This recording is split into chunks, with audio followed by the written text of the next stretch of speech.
नमस्कार दर्शकवृन्द, मिथिला टेलिभिजनको सुशासन बहसमा म नारायण आचार्य यहाँहरूलाई हार्दिक स्वागत गर्न चाहन्छु। दर्शकवृन्द, मिथिला टेलिभिजनले सुशासन बहस सुरु गरेको छ। हामी कुशासन र भ्रष्टाचारको चपेटामा परेको परिप्रेक्ष्यमा सुशासन कार्यक्रम मार्फत, सुशासन बहस मार्फत राज्यमा सुशासन कायम हुन सकोस् भन्ने हाम्रो कामना छ र हाम्रो 100% प्रयास रहनेछ। अहिले हाम्रा कानमा व्यथिति, विकृति, विसङ्गति र कुशासन, भ्रष्टाचार यी शब्दहरूबाट हामी आक्रान्त भएका छौँ। के यो देशमा सुशासन सम्भव छैन? कुनै पनि व्यक्ति सार्वजनिक क्षेत्रको जिम्मेवारी प्राप्त गर्यो भने भ्रष्टाचारमा किन लिप्त हुन्छ? यो प्रवृत्तिले हामीलाई कता घच्याटिराखेको छ? यो अहम प्रश्न सधैँ राष्ट्र विकासका लागि घातक खडा भइराखेको छ। त्यसो भएर सुशासन हाम्रो सरोकार र जनतालाई सुशासन दिने काममा हामीले सम्बन्धित क्षेत्रको सरकारवालाहरूको गम्भीर ध्यान आकर्षण गर्न चाहन्छौँ र सुशासनका विधि र पद्धतिमा हाम्रो बहस केन्द्रित रहन्छ। आज यसै परिप्रेक्ष्यमा हामीले नेपाल सरकारका पूर्व सचिव राजेन्द्र प्रसाद नेपाललाई आमन्त्रण गरेका छौँ। निजामती कर्मचारी क्षेत्रमा लामो इतिहास कायम गर्न सफल राजेन्द्र प्रसाद नेपालले यस सन्दर्भमा आफ्नो लेख रचनाहरू र पुस्तक पनि सार्वजनिक गर्नुभएको छ। नेपाल सरकारको सचिवबाट निवृत्त हुनुभएका राजेन्द्र प्रसाद नेपालको सुशासन सन्दर्भमा विचार के छ? आजको सुशासन बहसमा हामी केन्द्रित भएर छलफल गर्नेछौँ। राजेन्द्र नेपाल सर, हजुर, यहाँलाई म कार्यक्रममा हार्दिक स्वागत गर्न चाहन्छु। धन्यवाद र दर्शकज्यूलाई नमस्कार, सबैलाई दर्शकहरूलाई। अनि हाम्रो बहस कहाँबाट सुरु गरौँ भने अहिले हामी कोभिड-19 को प्रभावबाट ग्रसित छौँ। नेपाल पनि यो लकडाउन र अहिलेको निषेधाज्ञा भन्ने शब्दबाट सारा जनताहरू प्रताडित छन् र हामीले दिनदिनै सुन्ने समाचारमा भ्रष्टाचारका समाचारहरू पनि सँगसँगै अगाडि बढेका छन्। अहिले भइराखेको व्यतिथिप्रति यहाँको मूल्याङ्कन कस्तो छ? धन्यवाद। ज्यादै महत्त्वपूर्ण प्रश्न चाहिँ यहाँले राख्नुभयो। अब नेपालमा सुशासनको अवस्था र वर्तमान अवस्थामा त्यसको कुन अवस्थामा छ नेपाल भन्ने विषयमा जसरी राख्नु भएको छ। अब हालै यो कोभिडको सन्दर्भमा पनि केही कामहरू सरकारले गर्न खोजेको तर अलिकति सुशासनसँग सम्बन्धित सुशासनलाई चाहिँ सुशासन हुने गरी गर्न नसकेको अवस्था देखियो। खास गरेर यो चाहिँ स्वास्थ्य सामग्री खरिदको विषयमा जुन किसिमका सामग्रीहरू आयात भए ती चाहिँ युजमा नहुँदा त्यसको लागि जिम्मेवार को हुने? भर्खरै अब अन्तर्राष्ट्रिय उडानमा जुन वायु सेवा निगमहरू रित्तै फर्कनु पर्यो, त्यो पनि वायु सेवा निगमलाई त एक किसिमले घाटा भयो नेपाल एयरलाइन्सलाई, र आउन खोज्ने जनताहरू पनि आउन नपाएको अवस्था रह्यो। अब यसको लागि जिम्मेवार को? यसरी विभिन्न समस्याहरू अहिलेको वर्तमान परिस्थितिमा पनि देखिया छ र यो विभिन्न कालखण्डमा विभिन्न समयमा यस्ता किसिमका समस्याहरू बेला बेलामा नआएका होइनन् र चाहिँ यो हामी कहाँ यसले के देखाउँछ भन्दा सुशासनमा हामी अलिक कमजोर छौँ कि हामीले धेरै सुधार गर्न पर्ने अवस्था छ भन्ने देखाउँछ। अब यहाँ चाहिँ निजामती सेवामा लामो अनुभव हासिल गरेको व्यक्ति हुनुहुन्छ।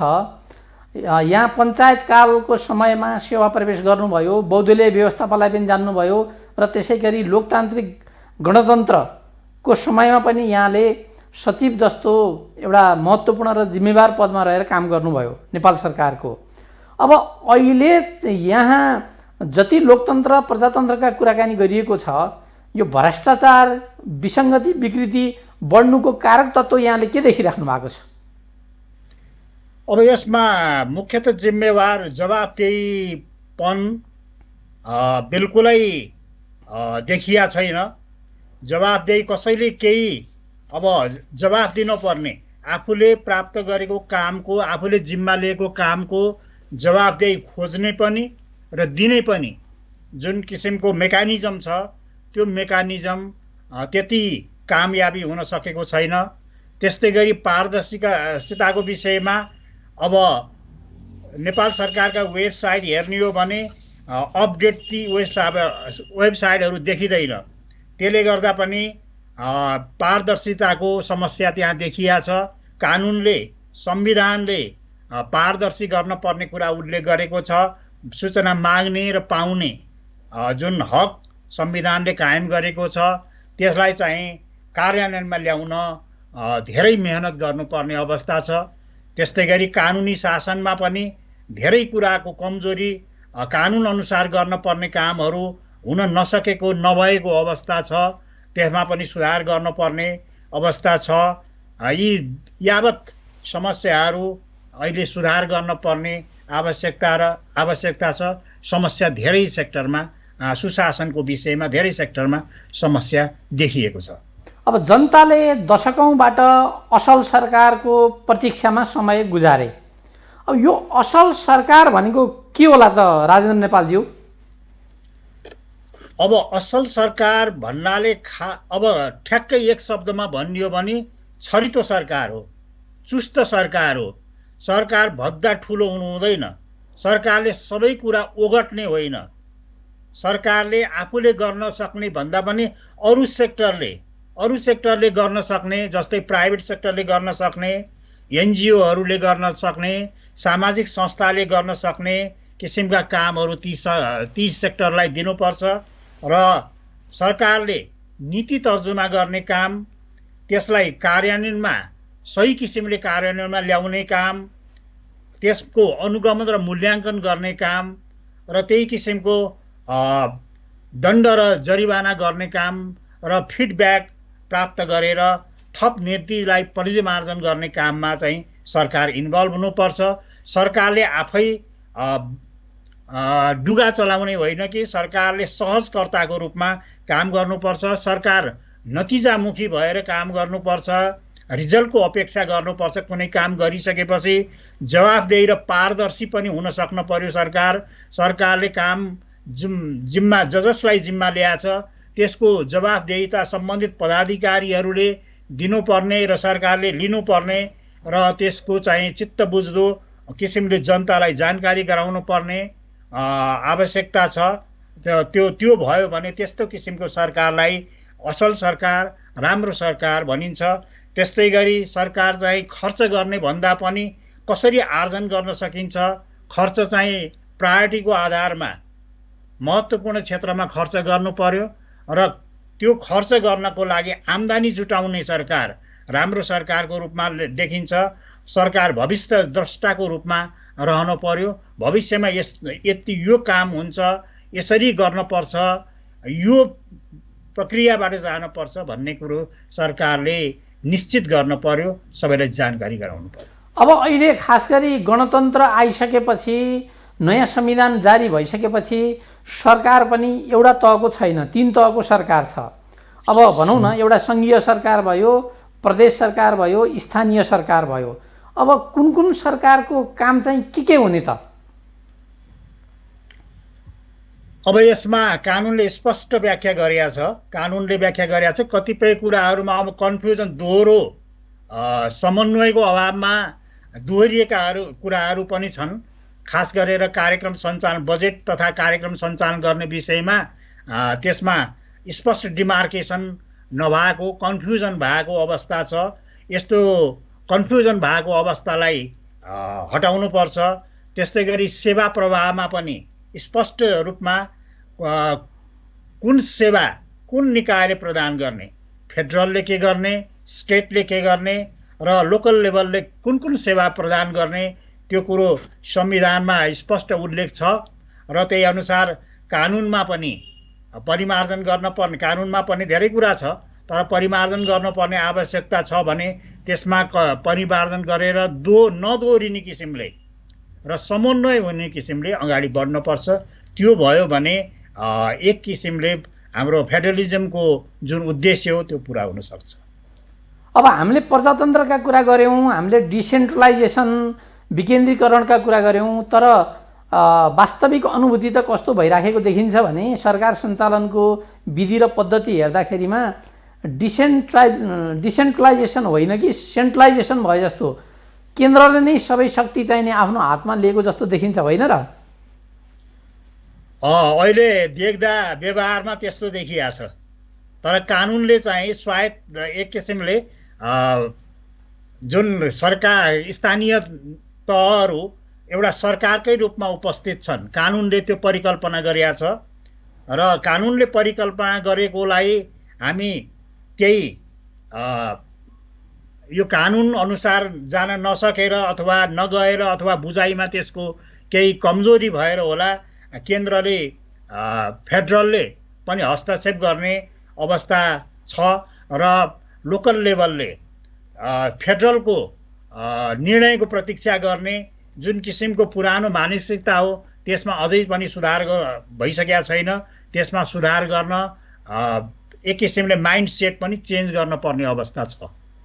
अब यहाँ एनजिओ आइएनजिओहरू लगायत सरकारले पनि सुशासनका कुराकानीहरू गर्छ, डोनर एजेन्सीहरूले पनि गुड गभर्नेन्सका लागि ठुलो फन्ड चाहिँ इन्भेस्ट गरेको पाइन्छ। अब यो सुशासन हुनका लागि विद्यमान हुनुपर्ने अवस्था के हुन्छ त? अब सुशासन खास गरेर उत्तम शासन हो र असल शासन। अब पुरानो वैदिक कालको चाहिँ इतिहास हेर्ने हो भने राम राज्य हो। त्यस्तो राम राज्य हुनको लागि जवाफदेही सबै हुन पर्यो, आफूले लिएको कामको जवाफदेही हुन पर्यो, अनि काम आफूले गरेको पारदर्शी हुन पर्यो, सबै कुरो स्पष्ट छर्लङ्ग देखिने किसिमले कसरी भयो भन्ने कुरा त्यो पारदर्शी गराइदिन पर्यो। त्यस्तै गरी कानुनी शासन हुन पर्यो, कानुन बनाएर मात्रै शासन गर्न पर्यो, कानुन अनुसार शासन गर्न पर्यो, व्यक्तिको इच्छा अनुसार शासन गर्नु भएन। अब यहाँ कतिपय अहिलेकै परिस्थितिमा कतिपय कुराहरू कानुनी रूपमा भन्दा पनि व्यक्तिको whimमा चलिरहेको अवस्था पनि केही देखिन्छ पछिल्ला दिनहरूमा। त्यस्तै गरी जहाँ यो दक्ष र प्रभावकारी सरकार हुन पर्यो, सरकारले दक्ष र प्रभावकारी रूपले कार्यक्रमहरू खास गरेर खर्च योजना सञ्चालन गर्दा त्यसलाई ध्यान दिन पर्यो। भेदभाव रहित र समावेशीका कुराहरूलाई कार्यान्वयनमा ल्याउन पर्यो। यो केही सुधार त भएको छ, तर यसलाई संविधानले परिकल्पना गरे अनुसार अगाडि बढाउनु पर्यो र अनुमान योग्य हुन पर्यो। जुनसुकै कुरा पनि अनुमान योग्य हुन पर्यो र सबैलाई योजना तर्जुमा, कार्यान्वयन र निर्णय प्रक्रियामा, नीति निर्माणमा सहभागितामा जोड दिन पर्यो, सबैलाई सहभागी गराउनु पर्यो। यस्तो भयो भने बल्ल शासनले एउटा सार्थकता प्राप्त गर्छ। अब यहाँ त के देखिन्छ भने जुन राजनीति शास्त्रमा हामीले सेपरेसन अफ पावर, शक्ति पृथकीकरणको सिद्धान्तका कुराकानी गर्छौँ, राज्यका अङ्गहरू पनि विभिन्न छन्, त्यसमा खास गरी कार्यपालिका, न्यायपालिका र व्यवस्थापिका, यिनीहरूको बिचमा पनि अलिकति एउटाले अर्कालाई प्रभाव पार्ने, कार्यपालिकाका आधारमा न्यायालयमा अथवा न्यायपालिकामा चाहिँ मान्छेहरू मनोनित हुने, अनि कार्यपालिकाकै इन्ट्रेस्ट अनुसार चाहिँ नि त्यहाँ न्याय सम्पादन गर्ने, व्यवस्थापिकामा पनि कार्यपालिकाको चाहिँ नि पुरै दबदबा रहने। यसले त त्यो सेपरेसन अफ पावर अथवा कानुनी राज्य अनि सुशासनका कुरा त सम्भव देखिएन नि त। अब यसमा परिकल्पना संविधानले गरेको छ र सुशासनको पनि आशय त्यही हो, तर व्यवहारमा त्यो उतार्न निकै जटिल पनि हामी कहाँ देखिँदैछ र खास गरेर विकासोन्मुख राष्ट्रहरूमा यो समस्या धेरै समयसम्म रहिरहन्छ। यसलाई बिस्तारै प्रयास गर्दै सुधार गर्दै अगाडि बढ्ने हो र हामी लर्निङ बाई डुइङ को स्थितिमा अगाडि बढ्दै जानुपर्छ। त्यो भयो भने र सुधारका कुरालाई चाहिँ एक दिन मात्रै सुधार होइन कि यसलाई निरन्तर चेन्ज प्रोसेसलाई निरन्तरता दिन पर्यो र आजभन्दा भोलि, भोलिभन्दा पर्सि राम्रो गर्ने किसिमले प्रशासनलाई सञ्चालन गर्न पर्यो, अङ्गहरूलाई त्यही किसिमले परिचालन गर्न पर्यो र अङ्गहरूलाई स्वायत्तता त्यही किसिमले दिन पर्यो। यो चाहिँ एउटाले अर्कालाई समात्ने किसिमको भन्दा पनि चेक एन्ड ब्यालेन्सको हिसाबमा अगाडि बढ्नुपर्छ। अनि सिङ्गो पुस्ताले नै दुःख पाउने भयो नि त, भोलि हुन्छ होला, अब हुन्छ होला, अब हुन्छ होला भन्दा भन्दै हामीले पञ्चायती व्यवस्थाको अन्त्य गऱ्यौँ, अनि लामो समय बहुदलीय व्यवस्थाको अभ्यास भयो, अनि अहिले हामी सङ्घीय लोकतान्त्रिक गणतन्त्रमा छौँ। अब यो 30औं वर्षसम्म जनताले सुशासनको आशामा समय बिताउनु पर्ने बाध्यता भयो। यहाँ रोजगारी छैन, यहाँ चाहिँ जनताहरूको आवश्यकताहरूलाई सम्बोधन गरिन्न। अहिले कोभिड-19 को अवस्थामा पनि अब अरबौँ खर्च भएको छ भनिएको छ। अब सुशासनको अत्यन्त महत्त्वपूर्ण पक्ष पारदर्शिता यहाँ छैन भने यो कुरालाई गभर्मेन्टले नसुधारिकन त कसरी देशमा सुशासन सम्भव होला र? वास्तवमा सुधार भनेको नेतृत्वले अब कसरी मुलुकी प्रशासनलाई चाहिँ लैजान खोज्छ त्यसमा पनि भर पर्ने रहेछ। खालि कानुनका, संविधानका अक्षरहरूले मात्रै सुधार नहुने रहेछ। नेतृत्वले को सोच कस्तो छ, नेतृत्वले सही किसिमले सोचेको छ, सही किसिमले मुलुकलाई अगाडि बढाउने आफ्नो उद्देश्य राखेको छ भने सुधारका कुराहरू सहज हुन्छन् र अरू अङ्गहरू पनि त्यही किसिमले परिचालन हुन्छन्। तर नेतृत्वले त्यसरी अगाडि बढ्न सकेका छैन, नेतृत्व नै अल्मलिया छ भने यो सुधारको सम्भावनालाई धेरै पछि मात्र प्राप्त गर्ने, धेरै पछि मात्रै सुधारका कुराहरू हुन सक्ने अवस्था हुन्छ। त्यसले गर्दा नेतृत्वले आफ्नो सोचमा, आफ्नो भिजनमा केही न केही सुधार ल्याउनुपर्छ। जुनसुकै नेतृत्व, स्थानीय तहको होस् अथवा फेडरलको होस् अथवा स्टेटको होस् अथवा विभिन्न निकायहरूको होस्, ती नेतृत्वको चाहिँ सोचमा पोजिटिभ र सुशासनप्रतिको जुन दायित्व हो त्यसलाई पुरा गर्ने किसिमको सोच हुन पर्यो।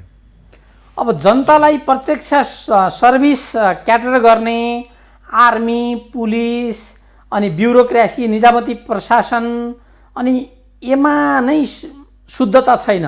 अब यसमा शुद्धिकरण ल्याउनलाई के गर्नु पर्ला त सर? अङ्गहरूमा यहाँले बताउनु भयो सुशासन चाहिँ सुधार गर्नुपर्ने धेरै कुराहरू छन् भन्ने कुरा आयो। अब यसमा सुधार गर्नको लागि कमसेकम कानुनले र सुशासनका सिद्धान्तहरूले जुन परिकल्पना गरेका छ, जवाफदेहीताको, पारदर्शिताको, कानुनी शासनको, संलग्नताको, प्रिडिक्टेबिलिटीको अथवा चाहिँ भविष्य द्रष्टाको जुन किसिमको परिकल्पना सुशासनले गरेका छ, संविधानले गरेका छ, त्यसलाई कार्यान्वयनमा ल्याउन सबै अङ्गहरू त्यही किसिमले तयार हुन पर्यो। मानसिकता त्यही अनुसार अगाडि बढ्न पर्यो र नेतृत्वले त्यही अनुसार, हरेक क्षेत्रका नेतृत्वले त्यसलाई फोकस गर्न पर्यो, हेर्न पर्यो, त्यसलाई ध्यान दिन पर्यो। त्यो भयो भने सुधारको काम चाहिँ असम्भव होइन, यो धेरै गाह्रो पनि होइन, धेरै सहज बनाउन सकिन्छ। यसलाई सुधारका माइन्डसेट चाहिँ चेन्ज गर्न पर्यो, सुधारको लागि तयार हुन पर्यो। अब यो सुशासनको चाहिँ नि थोरै फ्याक्टर्सहरूको बारेमा चर्चा गरिदेऊ न सर। अब सुशासनका फ्याक्टर्सहरू अब खास गरेर जवाबदेहिताको विषयमा आफूले सम्पादन गरेको कामको जिम्मेवारी लिने, कामको जवाबदेही हुने जुन व्यवस्था हो त्यसलाई कार्यान्वयनमा ल्याउनु पर्यो। त्यस्तै गरी आम जनसमुदाय र सरोकारवाला व्यक्तिहरूप्रति जवाबदेही हुन पर्यो। त्यस्तै गरी किन, कसरी कुनै काम कहिले र कति लागतमा सम्पन्न गरियो भन्ने कुराको विषयमा सरोकारवालाहरूले आवश्यकता महसुस गरेको अवस्थामा त्यो सार्वजनिक गर्न पर्यो। त्यस्तै गरी नीति निर्माणमा पनि सहभागी गराउनु पर्यो। नीति निर्माणमा सहभागी गराइसकेपछि त्यसबाट आएको फिडब्याकलाई चाहिँ जिम्मेवार पदाधिकारीले कार्यान्वयनमा ल्याउनु पर्यो। त्यस्तै गरी पारदर्शिताको विषयमा शासन कसरी सञ्चालन भएको छ भन्ने कुरा सार्वजनिक रूपमा जानकारी पनि गराउनु पर्यो। खास गरेर संसद मार्फत जनताले प्राप्त गर्नु पर्यो त्यो कुरो। त्यस्तै गरी विभिन्न मन्त्रालयका वेबसाइटहरूमा सूचनाहरू अद्यावधिक गर्न पर्यो र अहिले कतिपय मन्त्रालयहरूको के अरे वेबसाइट हेर्दा त्यो अवस्था देखिँदैन। त्यस्तै गरी कुनै पनि कानुनी विषयमा प्रश्न उठेको बेलामा त्यसको कानुनी निरूपण हुने किसिमले अगाडि बढ्न पर्यो। अनि कानुनी शासन हुनु पर्यो। कतै पनि अन्याय कोही पनि पर्न भएन, त्यो किसिमले अगाडि बढ्न पर्यो। सहभागितामूलक व्यवस्थापनमा सबैलाई योजनामा सहभागी गराउनु पर्यो, नीति निर्माणमा सहभागी गराउनु पर्यो र निर्णय प्रक्रियामा कसरी हुन्छ सबैको फिडब्याक प्राप्त गरेर गर्न सकियो भने धेरै हदसम्म सुशासनको पुरा हुन्छ। सुशासनले परिकल्पना गरेको जुन परिकल्पना छ त्यसमा सफल हुन सकिन्छ भन्नु। सैद्धान्तिक रूपले सरले भनेका कुराहरू सबै कर्णप्रिय नै छन्। यसलाई नकार्ने त कोही पनि हुँदैन। एउटा विधि परम्परा एउटा सैद्धान्तिक रूपले मुलुकलाई अगाडि बढाउने भन्ने कुरा एउटा सैद्धान्तिक पक्ष भयो। तर अब नेपालमा जस्तो बहुदल आयो, त्यसपछि अहिले हामी गणतन्त्र लिएर आएका छौँ। अहिले नयाँ संविधान अन्तर्गत सरकार निर्वाचित भएर झन्डै 2/3 सरकार चाहिँ निर्माण भएको छ। अनि सरकारी क्षेत्रबाट सर त लामो समय निजामती कर्मचारी भएर काम गर्नुभयो, ब्युरोक्रेसीमा रहनुभयो। अब यो सुशासनका लागि चाहिँ नेपाल सरकारबाट कस्ता कस्ता खालका प्रयासहरू भएको यहाँलाई अनुभव छ? अब सुशासनको खास गरेर अब मैले हेर्दा संगठनात्मक संरचनाहरू बनेका छन् र संयन्त्रहरू पनि बनेका छन्, संवैधानिक अङ्गहरू छन्। त्यस्तै गरी संयन्त्रहरूमा विभिन्न निकायहरू मन्त्रालयदेखि लिएर हेर्ने अनुसन्धान गर्ने निकायहरू पनि छन् र कानुनहरू पनि बनेको छ।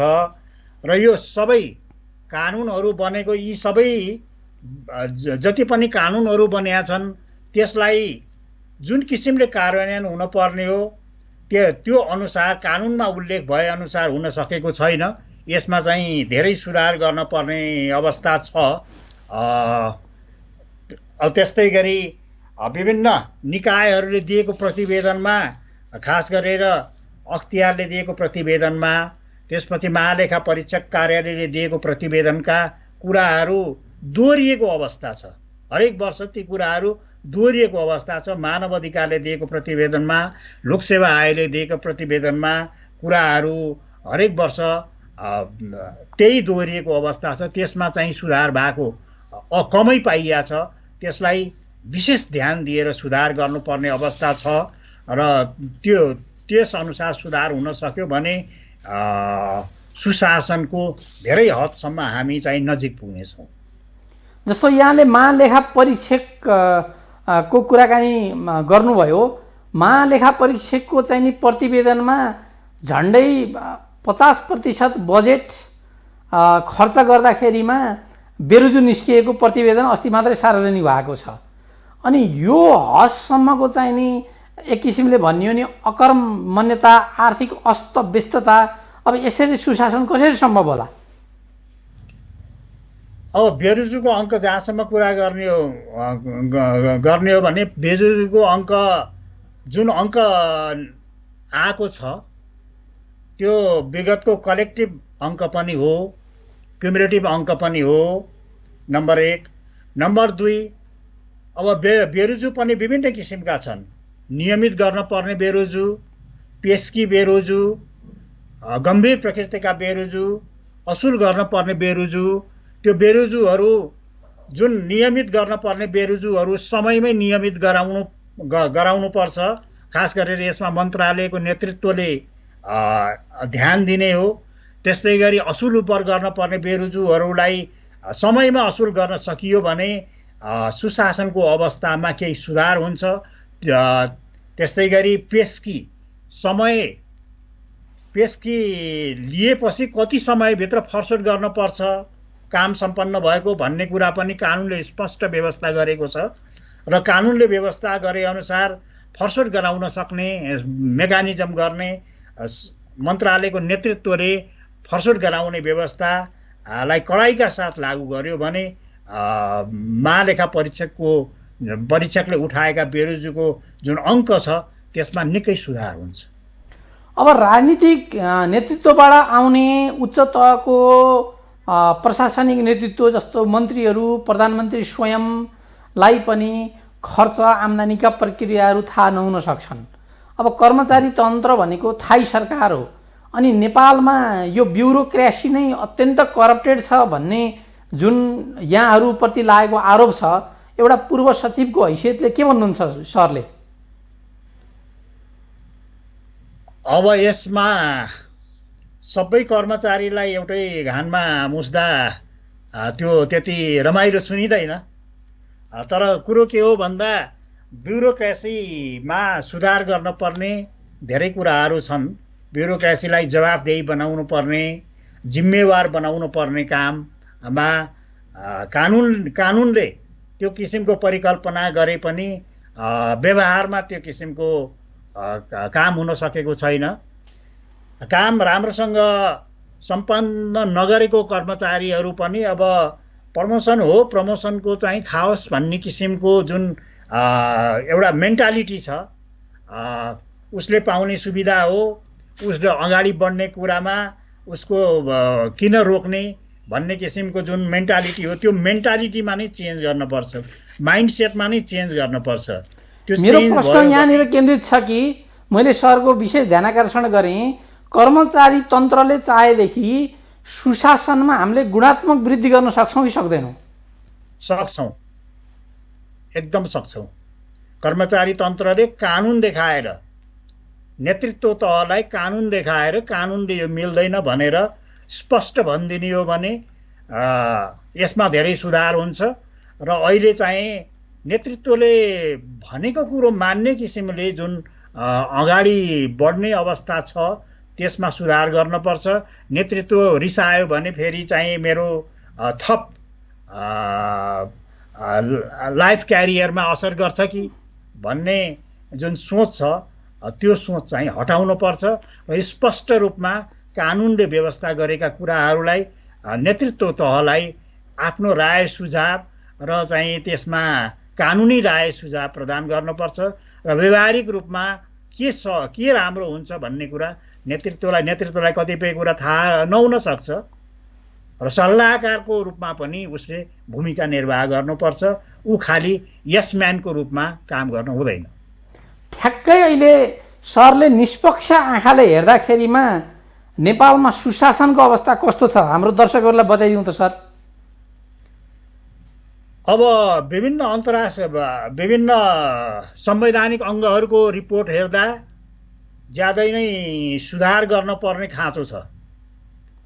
दोस्रो, ट्रान्सपरेन्सी इन्टरनेसनलको रिपोर्टले पनि त्यो अवस्था देखाएको छ।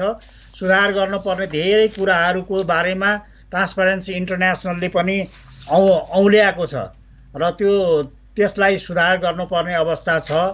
त्यस्तै गरी डुइङ बिजनेसले पनि हाम्रो जुन र्याङ्क छ डुइङ बिजनेसमा त्यसमा सुधार गर्न त्यसमा अगाडि बढ्नको लागि धेरै सुधार गर्नुपर्ने अवस्था देखिन्छ। ग्लोबल पिस इन्डेक्सले, वर्ल्ड ह्याप्पिनेस इन्डेक्सले पनि ती कुराहरूमा जुन पिसको शान्तिका कुराहरू छन् त्यसमा सुधार गर्नुपर्ने विषयहरू धेरै छन्।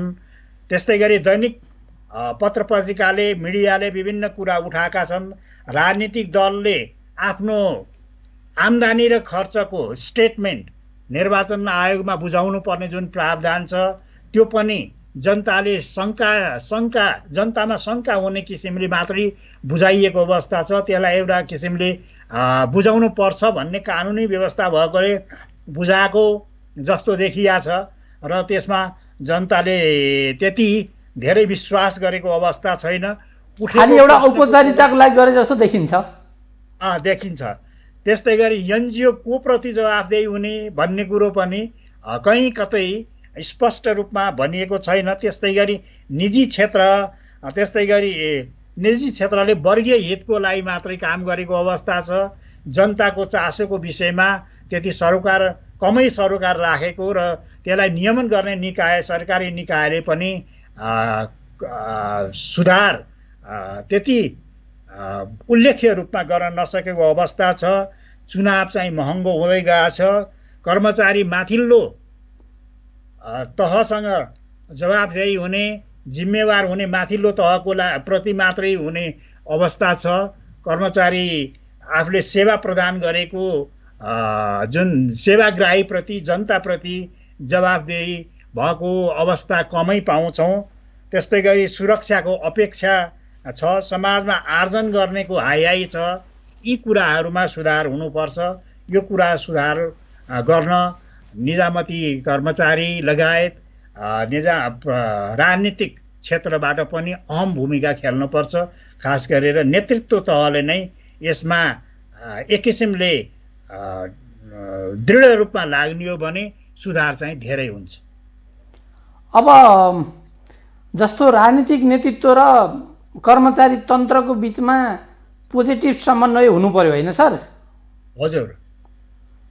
अब यो फरक क्षेत्रबाट आएको यो दुई पक्षको बीचमा समन्वयको सम्भावना कस्तो देख्नुहुन्छ सरले? यिनीहरूको स्कुलिङ, यिनीहरूको ग्रो अप हुने तरिका त धेरै भिन्न छ। समन्वय गराउने भनेको नीति र कानुनले हो। कानुनी व्यवस्था के छ र सरकारले कस्तो नीति लिन खोजेको छ र नीति कानुनको व्याख्या गर्नेहरूले एउटै बुँदालाई दुई ढङ्गबाट व्याख्या गरिदिन्छन्, एउटै धारालाई दुई ढङ्गबाट व्याख्या गरिदिन्छन्। कानुनी क्षेत्रमा पनि ठुलो समस्या प्रिभेल गरिराखेको छ। कानुनलाई त्यसरी लुपहोल राख्ने भन्दा आधारभूत विषयहरूमा त्यो लुपहोल चाहिँ देखिन हुँदैन। त्यसलाई सुधार गर्नुपर्छ कानुनमा पनि। कानुनको चाहिँ अब व्याख्यामा दोहोरो किसिमको अर्थ लाग्ने किसिमको कानुनी संरचनाहरूमा सुधार गर्नुपर्ने हुन्छ। र त्यही मैले अघि भने निजामती कर्मचारी र राजनीतिज्ञ बीचमा खास गरेर नीति तर्जुमा गर्ने विषयमा राजनीतिक नेतृत्वले एउटा खाका दिन्छ र त्यसमा आवश्यक आफ्नो सूचना ज्ञानको आधारमा निजामती कर्मचारीले आफ्नो अनुभवहरूको आधारमा त्यसलाई पूर्ण रूप दिन्छन्। त्यस्तै गरी कानुनको आधारमा नेतृत्वलाई कतिपय कुरा कानुनी विषयमा थाहा नहुन सक्छ। ती विषयमा कुनै गलत काम हुन लाग्छ अथवा गलत चाहिँ निर्णय हुन लाग्छ भने प्रशासनिक क्षेत्रले नियम कानुनमा यो छ, मन्त्रीज्यू अथवा नेतृत्वकर्तालाई यो व्यवस्था छ, यसमा चाहिँ म कानुनी राय बाहेक अरू राय दिन सक्दिनँ भनेर आफ्नो ठोस धारणा पनि राख्न सक्नुपर्छ। त्यो चाहिँ अलिक कम भएको अवस्था र नेतृत्वको चाहना अनुसार कर्मचारी अगाडि बढेको हो कि भन्ने चाहिँ अहिले परेको छ। अब विगतको नजिर हेर्दाखेरिमा पनि मन्त्रीले भनेअनुसार काम नगर्दा सचिव जस्तो एउटा जिम्मेवारी पूर्ण चाहिँ पदबाटै राजीनामा दिएर निस्किएको उदाहरणहरू पनि छन् नि सर? छन्। त्यो उदाहरण देखाउन सक्ने अलिकति गट्स भएको मान्छे पनि आवश्यकता पर्ने रहेछ यो सन्दर्भमा। कन्फ्रन्टेसनमा जाने बित्तिकै तपाईँले भनेको काम गर्दिनँ भन्ने बित्तिकै जागिर छोड्न पर्ने बाध्यता सिर्जना गरिदिने, अब यो हिसाबबाट त सुशासन सम्भव भएन। अब सरले संक्षेपमा के बताइदिनु पर्यो भने अहिलेको नेपालको अवस्था भनेको सेवाग्राहीलाई सेवा प्रदायकले दासीको रूपमा हेर्छ। यो सबैभन्दा नराम्रो व्यवस्था हो र अब यस्तो चाहिँ नि अवस्था सुशासनको यो अवस्थाबाट पार गर्न उपायहरू के छन्? अलिकति समाधानमुखी कुराहरू सरले गरिदेऊ न।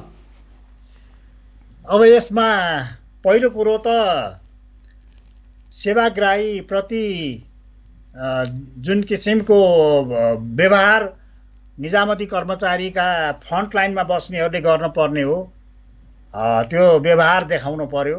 खास गरेर मुस्कान सहितको सेवा दिने, सहज यथासमयमै आवश्यकता अनुसार र कम लागतमा र जनताको वरिपरि सेवा उपलब्ध गराउनु पर्यो।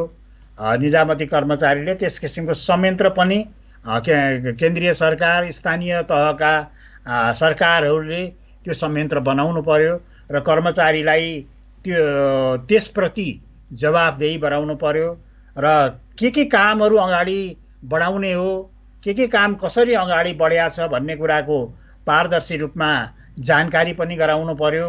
त्यस्तै गरी कानुन अनुसार, कानुनमा कुनै भेदभाव नगरिकन कानुनले परिकल्पना गरे अनुसार सेवाहरू प्रदान गर्न पर्यो। त्यस्तै गरी अब क्यू सिस्टम, खास गरेर सबभन्दा प्रभावकारी क्यू सिस्टम हुन्छ। धेरै सेवाग्राहीसँग डिलिङ गर्नुपर्ने कार्यालयहरूमा क्यू सिस्टमलाई, टोकन प्रणालीलाई ध्यान दिन पर्यो। यी कुराहरूमा महत्त्वपूर्ण कुराहरू यिनीहरू हुन्। त्यस्तै गरी नतिजा प्राप्त गर्ने विषयमा पनि निजामती कर्मचारी जवाफदेही गराउनु पर्यो र त्यो संयन्त्र विकास गर्न पर्यो। त्यो संयन्त्र विकास गर्न सकियो भने निजामती कर्मचारी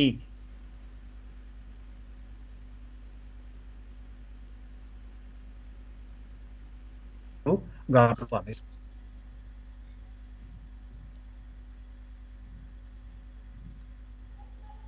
यी सुधारहरू गर्नुपर्ने अवस्था छ।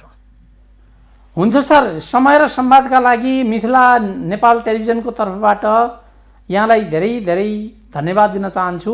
आभारी छौँ। नमस्कार, आफ्नो ख्याल गर्नुहोला।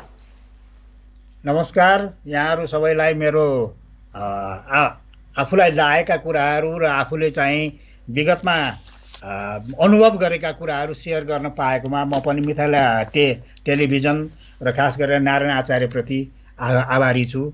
सबैलाई धन्यवाद। हस् त, धन्यवाद। नमस्कार।